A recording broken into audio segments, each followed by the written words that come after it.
కులాలని మతాలని రెచ్చగొట్టి రాజకీయం చేద్దాం అన్నప్పుడు ఈ ఎలక్షన్ అయిపోయింది సార్. నెక్స్ట్ ఎలక్షన్ రిజల్ట్స్ ఏముంటాయి అన్న దాన్ని చూడాలి.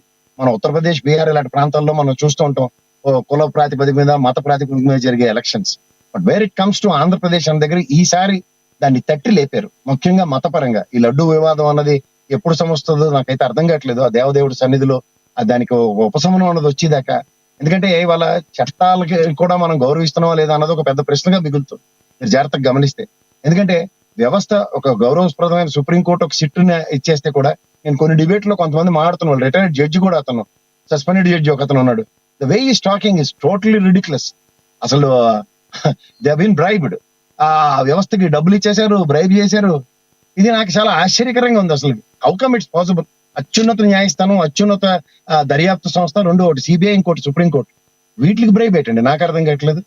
ఈ ప్యానల్ అంగీకరిస్తారో లేదో నాకు తెలియదు. కానీ ఫస్ట్ థింగ్, ఈ రోజు సిట్ ని గౌరవ సుప్రీంకోర్టు డిప్లాయ్ చేసింది స్టేట్ అండ్ సెంట్రల్ సిబిఐతో కలిపి. పోలీస్ వ్యవస్థ మీద ఎవరికైనా గౌరవం ఉందో లేదో కూడా నాకు అర్థం కావట్లేదు. వాళ్ళు అవుట్కమ్ వాళ్ళు ఏమి ఇచ్చారు? ఛార్జ్ షీట్ మాత్రమే ఫైల్ అయింది. ఫైనల్ వెర్డిక్ట్ ఏమొస్తుందో ఎట్లా వస్తుందో కూడా ఏం లేదు. ఛార్జ్ షీట్ లో ఉన్న పూర్వపరాలను జాగ్రత్తగా గమనిస్తే అందులో క్రిస్టల్ క్లియర్ గా there are certain things. Initial గా ఏదైతే బ్లేమ్ చేయబడిందో దానికి సంబంధించిన అంశాల్లో ఒక నిజంగా అందరికీ శాంతన కలిగింది. కానీ ఇందులో ఈ మతపరమైన పవన్ కళ్యాణ్ గారు 25 సార్లు ఆయనకి మతిమరుపు ఉందో ఏటో నాకు అర్థం కావట్లే. ఇవాళ మీరు ఒక మాట జాగ్రత్తగా గమనించండి. ఆయన 15 సంవత్సరాలు జహాపన తుజ గ్రేట్ అని చంద్రబాబు నాయుడు గారి దగ్గర ఉండటం, రాజకీయం చేస్తాం శభాష్. బట్ ఇదే స్టేట్మెంట్ చంద్రబాబు నాయుడు గారి దగ్గర నుంచి ఏమైనా వచ్చిందా సార్? మీరు ఒకసారి చెప్పండి. ఓకే, మా బంధం విడదీయింది అన్నది ఆ కోణంలో మాట్లాడుతున్నాం, we're not denying it. But 15 సంవత్సరాలు ఇలా పవన్ కళ్యాణ్ గారు లాగా అథెంటికేట్గా నేను పవన్ కళ్యాణ్ గారు జనసేన తెలుగుదేశం విడదు అన్న తెలుగుదేశం నుంచి ఆ స్టేట్మెంట్ ఏమైనా చూసారండి? మీరు కూడా జర్నలిస్టే కదా, అట్లీస్ట్ వంశీ గారిని అనమనండి. చంద్రబాబు గారి దగ్గర నుంచి ఏమైనా విన్నాడేమో ఆయన? మేమంటే పోనీ దూరం ఉంటాం, ప్రతిదీ నెగిటివే అంటాడు వంశీ. కానీ ఆయన తెలుగుదేశంలో అధికార ప్రతినిధి హోదాలో ఉన్నాడు. ఏ రోజైనా ఒక అధికారికంగా ఏదో వంశీ గారు మాట్లాడతారు మమ్మల్ని ఎవరు విడదీయలే రిలేటివ్ కానీ చంద్రబాబు నాయుడు గారి దగ్గర నుంచి అదే పవన్ కళ్యాణ్ గారు ఒక పార్టీ అధ్యక్షుడు. అంటే ఏమంటారు మీరు? కాదు సార్, అంటే ఏమంటారు మీరు? రానున్న రోజుల్లో తనకు ఫేవర్గా మార్చుకునేందుకు అదుగో నేను ఆ రోజు నుంచి కూడా కలిసి ఉందాం అన్నాను, కానీ నా మాట వినలేదని ఎప్పటికైనా టీడీపీ జనసేన విడిపోయినప్పుడు పవన్ కళ్యాణ్ అడ్వాంటేజ్ తీసుకుంటా గల మాట్లాడారు అంటారా మీరు? ఇందులో అవన్నీ నేను అంత పెద్ద మాటలు మాడను, కానీ నేను అంటుంది 2 చేతులు కలిస్తేనే కానీ సౌండ్ గా రాదు కదా సార్. ఇప్పుడు 15 సంవత్సరాల కమిట్మెంట్ పవన్ కళ్యాణ్ గారు ఇస్తున్నప్పుడు కమిట్మెంట్ తీసుకున్నాం మేము కూడా, అంచేత సేమ్ లైన్స్ మేము ఫాలో అవుతున్నాం అన్నది ఎప్పుడైనా మీరు చంద్రబాబు గారి దగ్గర నుంచి విన్నారా? నాకు దీనికి ఆన్సర్ చెప్పండి first. There are so many strangers. ఇప్పుడు చాలా సార్లు పవన్ కళ్యాణ్ గారు దీన్ని రిట్రియేట్ చేశారు, కానీ ఒక్క సందర్భం అయినా చంద్రబాబు గారు మాడారు? ఇది చెప్పండి నాకు ఒకసారి. ప్రపోజల్ పెట్టిందే చంద్రబాబు గారు, పదే పదే చెప్పుకోవాల్సిన అవసరం ఏముంటుంది టీడీపీకి? ప్రపోజల్ పెట్టారు, I'm not denying it. But 15 సంవత్సరాల కాంటాక్ట్ అనేది నేను ఎప్పుడు వినలేదు. ఎందుకు ఉంటుంది సార్? అనుసంధానంగా కలిసి వెళ్తారు. కాంట్రాక్టులు పెట్టుకోవడానికి ఇది బిజినెస్? అది నేను అంటలేదు సార్. అది అవన్నీ మాడుకుని పవన్ కళ్యాణ్ గారు కదా. మీరు నేను ఎంతకని సమర్థిద్దామని అట్నుంచి ఒక సౌండ్ రావట్లే కదా. మీరైతే పర్సనల్ గా ఏమంటారు? 15 సంవత్సరాల పాటు కూటమి కలిసి ఉండే అవకాశం ఉందంటారా? నేను 2 విషయాలు చెప్పగలను సార్. ఎట్టి పరిస్థితుల్లో చంద్రబాబు నాయుడు గారికి పవన్ కళ్యాణ్ అవసరం ఉందో లేదో అన్నది ఇప్పుడున్న పరిస్థితుల్లో చూస్తే అవసరం లేదని చెప్తాను. అది బీజేపీ. ఎందుకంటే ఇది ఇండిపెండెంట్ పార్టీ, ఆయన 40 సంవత్సరాల పైచిలకు లెగసీ ఉన్న పార్టీకి వీళ్ళ అవసరం వాళ్ళకి ఉంటుందా, వాళ్ళ అవసరం వీళ్ళకి ఉంటుందా అన్నది క్రిస్టల్ క్లియర్ గా తెలుస్తుంది. ఖచ్చితంగా చంద్రబాబు నాయుడు గారి అవసరం పవన్ కళ్యాణ్ గారికి ఉంది తప్ప పవన్ కళ్యాణ్ గారి అవసరం ఏమాత్రం తెలుగుదేశానికి లేదు. అంచేత ఏంటంటే అతనికి ఇండిపెండెంట్ గా నిలబడి గెలవలేడు కాబట్టి ఈ జస్ట్ లైక్ పారాసైట్ తెలుగుదేశం మీద ఆధారపడి ఉన్నాడు కాబట్టి ఆ విధంగా స్టేట్మెంట్లు ఇస్తున్నారు. కానీ తెలుగుదేశం ఇప్పుడు జనసేన మీద ఆధారపడి లేదు. ఆఖరికి వాళ్ళకి వ్యక్తులు కొరత ఉన్నప్పుడు కూడా 13 మంది ఎమ్మెల్యేలు ఇచ్చి మరీ గెలిపించుకుంది తెలుగుదేశం. ఇది గమనించండి. తర్వాత ఒక ఆవిర్భావ సభలో అథెంటికేట్ గా అన్నదమ్ములు ఇద్దరు మాట్లాడిన తర్వాత కూడా తర్వాత దాన్ని కనీసం రిపీట్ చేయడానికి కూడా భయపడుతున్న పవన్ కళ్యాణ్. సో ఫ్యూచర్ లో ఎప్పటికైనా లాస్ పోయేది జనసేన తప్పితే టీడీపీకి ఎటువంటి లాస్ ఉండదు అంటారు సార్? అది ఒక నిండు కొండ, ఎన్నో సంవత్సరాలు 4 దశాబ్దాల పైచీలు కొన్న పార్టీకి ఎక్కడ వస్తుంది సార్ డ్యామేజ్? వాళ్ళ క్షేత్రస్థాయిలో నిర్మాణం ఉంది. నేను చెప్పగలను, ఇవాళ రాష్ట్రంలో ఒక పార్టీ అనేది తీసుకుంటే తెలుగుదేశం ఎవరికైనా ఒక టెస్ట్ కేసు. 40 సంవత్సరాల క్షేత్రస్థాయిలో పవన్ కళ్యాణ్ ఎందుకు బేరీజ్ వేసుకోవట్లేదు అంటారు? అయితే మీ పాయింట్ ఆఫ్ వ్యూలో ఇది ఎందుకు ఆలోచించట్లేదు? ఆయనకి ఏది తెలియదు కాబట్టి. ఆయనకి రాజకీయ అవగాహన, రాజకీయ పరిపక్వత ఈ జన్మకు కాదు కదా, వచ్చే జన్మకు కూడా రాదు కాబట్టి. Okay, right. రాజకీయ అవగాహన ఉన్న వాళ్ళు ఎప్పుడైనా సరే ఒకసారి అవకాశం అంటే అధికారం అనేది వచ్చిన తర్వాత పార్టీ క్షేత్రస్థాయిలో నిర్మించుకోవడానికి చూస్తారు.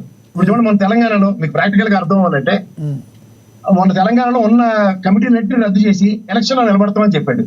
తర్వాత ఏమైంది? కనీసం కమిటీల నిర్మాణం జరగలేదు, ఎలక్షన్ కంటెస్ట్ కూడా చేయలేదు. ఇవన్నీ గాలి లేదండి, వాటం రాజకీయాలు, గాలి రాజకీయాలు. 350 చోట్ల వాళ్ళు మున్సిపాలిటీలో నిలబడ్డారు, వార్డుల్లో అక్కడక్కడ. సార్ అది ఒక పార్టీ విధానంకి కట్టుబడి ఏదో చూడండి, nothing but independent, nothing but B forms. ఎవరు ఇచ్చారు ఇక్కడ బీ ఫామ్లు? బీ ఫామ్లు ఎవరు ఇచ్చారు చెప్పండి వాళ్ళ సార్? మీరు కూడా జర్నలిస్ట్. తెలంగాణకు సంబంధించిన నేతలు ఇస్తారు మున్సిపాలిటీ ఎన్నికలకి. ప్రతి బీ ఫామ్ కూడా పవన్ కళ్యాణ్ గారు ఇవ్వాలని లేదు కదా. అలా కాదు కదా సార్, ఏ కేసీఆర్ గారు బీ ఫామ్లు ఇస్తారని మన ఆయనకి ఎంక్వైరీకి పిలిచినప్పుడు నేను బీ ఫామ్లు అవి ఇవ్వాలని క్లాస్ చెప్పలేదా? రామచంద్రరావు గారు బీ ఫామ్లు ఇవ్వలేదా? జాతీయ పార్టీ అధ్యక్షుడే కదా. ఏ సార్ మీరు ఏదో సపోర్ట్ చేద్దామంటే చేయండి, నాకు కాంట్రాడిక్టింగ్. ఎవరికి సపోర్ట్ చేయండి సార్, మీ నోటి ద్వారా ఎవరికైనా నిజాలు తెలిపించాలనుకుంటాం, కానీ మేమెందుకు ఎవరికి సపోర్ట్ చేయం, మాకు ఎవరైనా ఒకటే.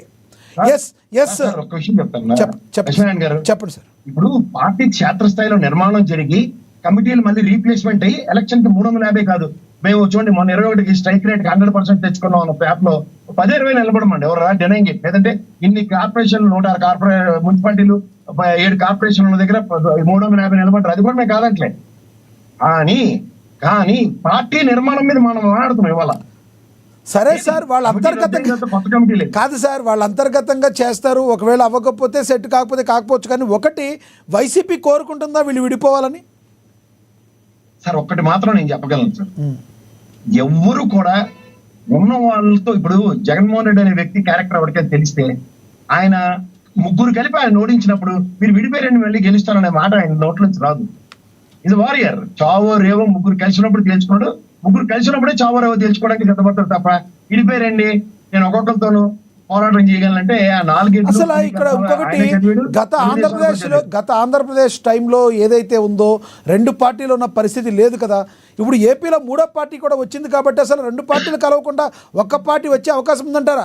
రాజశేఖర రెడ్డి వల్లే కాలేదు, సిపిఐ-సిపిఎంతో పొత్తు పెట్టుకున్నారు. ఆ రోజుల్లో పొత్తు పెట్టుకోవడం అనేది తప్పేం కాదు కదా. ఇప్పుడు రాజశేఖర రెడ్డి గారు ఆయన పొత్తు పెట్టుకున్నప్పుడు అన్న దగ్గర మీరు జాగ్రత్తగా గమనిస్తే సిపిఐ-సిపిఎం పార్టీలు ప్రపంచవ్యాప్తంగాను రాష్ట్ర వ్యాప్తంగాను అది అంత శాసించే స్థాయిలో ఉన్న, మా అయితే ఖమ్మంలో 2-3 నియోజకవర్గాలు తప్ప వాళ్ళేమి రాష్ట్ర స్థాయిలో శాసించేసే అంత సామర్థ్యం వాళ్ళకి ఎక్కడా లేదు. అలాంటిప్పుడు పెట్టుకోవడం దేనికి? తెలిసిన విషయం. అలాంటిప్పుడు పెట్టుకోవడం దేనికి? వదిలేయచ్చుగా.